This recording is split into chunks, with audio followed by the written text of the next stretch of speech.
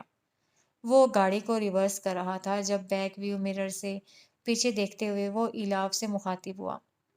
ایک بات پوچھوں؟ اس نے گاڑی کے دروازے سے ٹیک لگا کر رخ مکمل طور پر شراحیل کی جانب کیا۔ گاڑی اب روڈ پر ڈل چکی تھی۔ شراحیل ایک ہاتھ سے اسٹیئرنگ کو تھامے اسے دیکھ کر بولا، تمہیں کیا ہوا ہے؟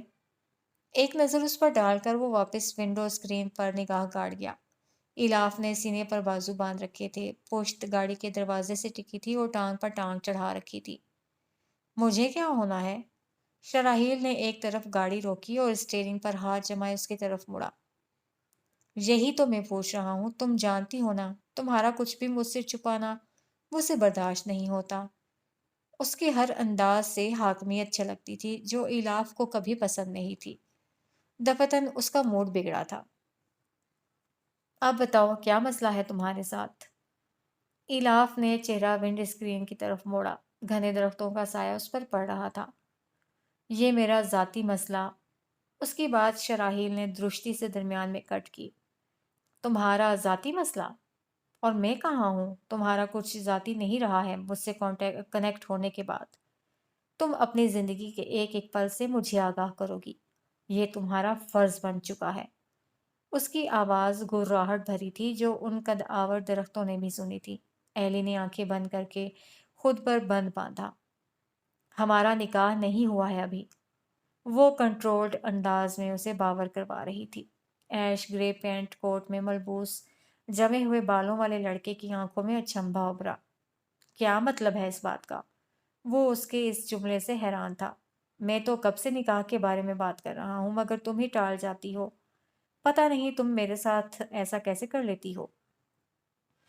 الاف نے گہرا سانس بھرا۔ شراحیل، انسان کا کچھ پرسنل بھی ہوتا ہے۔ تم سے انگیج ہونے کا یہ مطلب نہیں ہے کہ میں ہر چھوٹی بڑی بات تمہیں بتاتی پھروں۔ فار گاڈ سیک، ایسا نہیں کرو میرے ساتھ، اس نے اکتائے ہوئے لہجے میں کہا تھا۔ یعنی تم مجھ سے چیزیں چیزیں چھپاتی آئی ہو، مجھ سے جو تمہارے لیے کھلی کتاب ہے۔ تم ایسا کیسے کر سکتی ہو؟ ایلاف نے نظر اس کی طرف کی۔ کھڑے کھڑے نقوش والا وہ وجیح مرد واقعی اس کے لیے مخلص تھا۔ اسے اپنی غلطی پر پشیمانی ہوئی۔ مجھے لگا تھا تمہارے ساتھ آؤں گی تو موڈ فریش ہو جائے گا، مگر شاید میں غلط تھی۔ تم میری پریشانی کی وجہ جاننا چاہتی ہو، حالانکہ تم اچھے سے جانتے ہو میں اپنی کریمنل رپورٹ کی وجہ سے تھوڑی سی پریشان ہوں، مگر چونکہ تمہاری تسلی نہیں ہوتی اس لیے تم خود پتہ کروا سکتے ہو۔ آئی نو تمہارے کافی سارے سورسز ہیں۔ شراحیل کے ماتھے پر بل پڑے تھے۔ تم مجھ سے کس طرح سے بات کر رہی ہو؟ یہ تم تو نہیں ہو ایلی؟ ایلاف نے اس بات پر زور سے آنکھیں میج کر چہرہ گاڑی کے دروازے کی سمت موڑ دیا۔ یہ اس کا خفا ہونے کا انداز تھا جو بچپن سے لے کر اب تک اس کے ساتھ تھا۔ شراحیل ایک بار پھر حیران ہوا، ماتھے پر بل پڑے اور رخ ونڈ اسکرین کی طرف مرکوز کر لی۔ فائن، دبی دبی سی آواز۔ فائن ایلی، فائن۔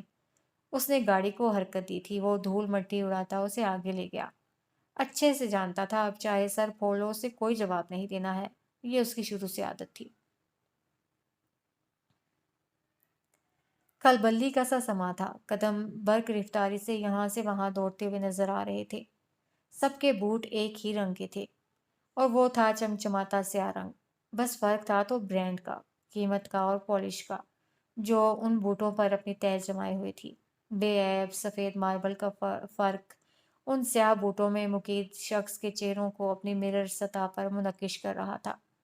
ہاں بس فرق یہ تھا کہ فرش ان کی آواز کو نہیں سن سکتا تھا، مگر در و دیوار تو سن سکتے تھے نا۔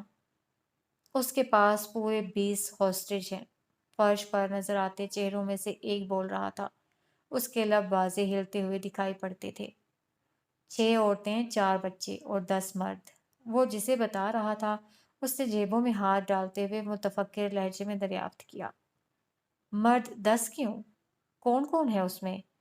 فرش سے بوٹ اور بوٹوں سے چہروں کی طرف نگاہ پڑی۔ ایک 27 کی عمر کا چھوٹا لڑکا تھا تو دوسرا 40 کی عمر میں پایا جاتا تھا۔ لڑکا سانولا اور پرکشش تھا، جبکہ مرد پھیکا، شلجم اور سپاٹ تھا۔ افسوس کے ساتھ ایک سپریم کورٹ کے جج کا بیٹا ہے، وہ ساتھ ہی رکھے کمپیوٹر کی مرر اسکرین پر انگلی پھیرتے ہوئے انفارم کر رہا تھا۔ جیسے جیسے وہ نام لے رہا تھا ویسے ویسے چہرے سلائیڈ ہو کر سامنے آتے جا رہے تھے۔ شوگر مل کے آنر کا بھتیجا، سابقہ وزیر اعظم کا بھائی اور ایک کور کمانڈر کا بیٹا ہے۔ باقی سب عام انسان ہیں سوائے ایک کے۔ وہ بےتاب نگاہوں سے اسے دیکھنے لگے کہ کیوں اس نے بتانے میں وقفہ لیا۔ وہ عجلت میں دریافت کر رہے تھے، وہ کون ہے بھلا؟ گہرا سانس لیتے ہوئے لڑکے کے منہ سے الفاظ برآمد ہوئے، مانو اس صدی کے آخری الفاظ ہوں۔ روس کا سفیر، اس نے بم پھوڑا تھا۔ وہ بے ساختہ میز پر ہاتھ ٹکا گئے۔ سمر کے ان لفظوں نے انہیں شدید دھچکا پہنچایا تھا۔ اس نے اپنی مانگیں بتائیں۔ بہت دیر بعد وہ بولنے کے قابل ہوئے تھے۔ سمر نے اس بات میں سر ہلا دیا۔ اسے سپریم کورٹ کے جج، شوگر مل کے آنر اور سابقہ وزیر اعظم کی گردن چاہیے۔ اسی صورت میں وہ سب کو زندہ چھوڑے گا۔ گہرا سکوت لمحے بھر کو وہاں پھیل گیا، جیسے دوڑتے بوٹوں کی آواز تھم گئی ہو، مگر وہ نہیں تھمی تھی۔ شور ویسے ہی تھا، بس پریشانی کی انتہا تھی جس نے ڈپٹی کمشنر کے اعصابوں کو چٹک دیا تھا۔ اور روسی سفیر کا کیا چکر ہے؟ سمر نے یونیفارم کی جیب میں ہاتھ ڈالے۔ مرر اسکرین پر چلتی سلائیڈز ایک تصویر پر آ کر رکی تھیں، فربہی مائل پینسل مونچھوں والے پھیکے سے روسی سفیر پر۔ سمر نے ڈپٹی کمشنر کی نگاہوں کا تعاقب کیا اور پھر پرسکون انداز میں گویا ہوا۔ انڈر پریشر، وہ اس کے تھرو ہمیں ٹف ٹائم دینا چاہتا ہے، عالمی دنیا میں کوحرام لانا چاہتا ہے۔ اس بات پر انہوں نے تلخی سے سر جھٹکا۔ اب بھی کوئی کوحرام بچتا ہے کیا؟ اسے چھوڑیں گے نہیں ہم۔ نام کیا ہے اس کا؟ سمر کی گھڑی میں الارم بج چکا تھا۔ یہ الارم ریڈ کی طرف اشارہ دے رہا تھا۔ اسے فوراً سے پیشتر اپنی ٹیم کے پاس پہنچنا تھا۔ زمین ذات۔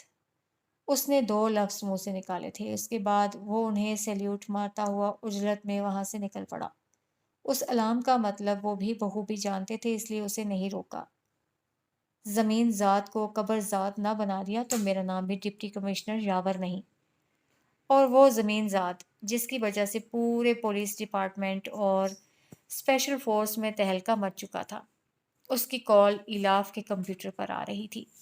یہ اس کا اسٹڈی روم تھا، جو کسی لڑکی کا کمرہ کم ایک ہیکر کا اڈا زیادہ لگتا تھا۔ کمرے میں ایک بیڈ اور صوفہ تھا۔ ایک دیوار پر سنگھار میز کے ساتھ کپڑوں کا سٹینڈ بھی رکھا ہوا تھا جس پر اس کے کپڑے لٹک رہے تھے، جبکہ دوسری دیوار جو بیڈ گراؤنڈ کو سہارا دیے ہوئے تھی وہ خالی تھی، اور اس کے عین سامنے بنی دیوار پر ڈھیر سارے کاغذوں کے ٹکڑے، چٹس، تصاویر اور رپورٹس لگی ہوئی تھیں۔ وہ دیوار ردی کی دکان لگتی تھی، دیکھنے والوں کو جبکہ سمجھنے والوں کے لیے وہ ایک خزانہ تھا، ریسرچ کا خزانہ۔ اس نے گہرا سانس بھر کر ہیڈ فونز کو کانوں سے لگایا۔ اس کے کمرے کی ایک دیوار جو بچی تھی وہ اس کے کمپیوٹرز کی جگہ تھی۔ رائٹنگ ٹیبل پر 3 کمپیوٹر لائن کی تار میں رکھے تھے، جبکہ باقی کے 2 سٹینڈ کے ساتھ دیوار پر موجود تھے۔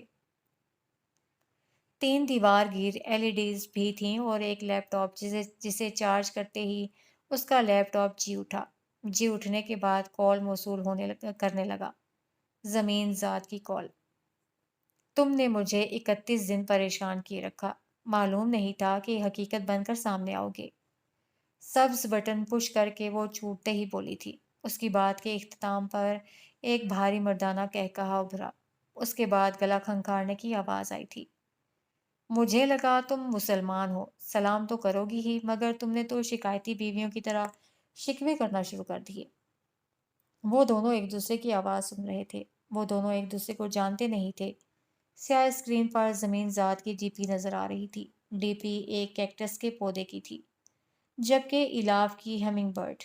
ہیکنگ کی دنیا میں اس کا نام بھی تو یہی تھا، ہمنگ برڈ۔ ویسے میری عادت ہے، پریشان کرنے کی مجبوری ہے، اب تو لمبے عرصے کے لیے پریشان ہونے کے لیے تیار ہو جاؤ۔ الاف نے نچلا لب تر کیا۔ ہیکرز کے لیے اس طرح کی سچویشنز معمولی ہوتی تھیں۔ اس نے ایسے کئی کیسز تنہا ڈیل کیے تھے، مگر اس بار جو تھا وہ کوئی عام نہیں تھا۔ اس کی آواز، اس کا انداز الاف کو کہہ رہا تھا کہ وہ چوکنا ہو جائے، کیونکہ اس بار پالا کسی تگڑے سے پڑا ہے۔ کون ہو تم؟ اس کی محظوظ مسکراہٹ کی آواز ہیڈ فونز میں سے بآسانی اس تک پہنچ گئی۔ وہ دل کو ڈھارس بندھا رہی تھی کہ سب ٹھیک ہے، مگر سب ٹھیک نہیں تھا، یہ دماغ اسے بتا چکا تھا۔ بتایا تو تھا، ایک ادا سے کہا گیا، ساتھ میں ایک آواز بھی ابھر رہی تھی جیسے وہ شرٹ کے بازوؤں کو کھینچ کر کونی تک لا رہا ہو۔ زمین زاد ہوں میں، بھول گئی، یوں بھلکڑ۔ الاف زچ ہوئی۔ اسے یکدم لگا جیسے سب کچھ بہت بور چل رہا ہو۔ سب ایسا نہیں ہونا چاہیے تھا جیسا ہو رہا ہے، بالکل بھی نہیں۔ مجھ سے کیا چاہتے ہو تم، اور مجھے ڈھونڈا کیسے؟ وہ چھوٹتے ہی بولا تھا۔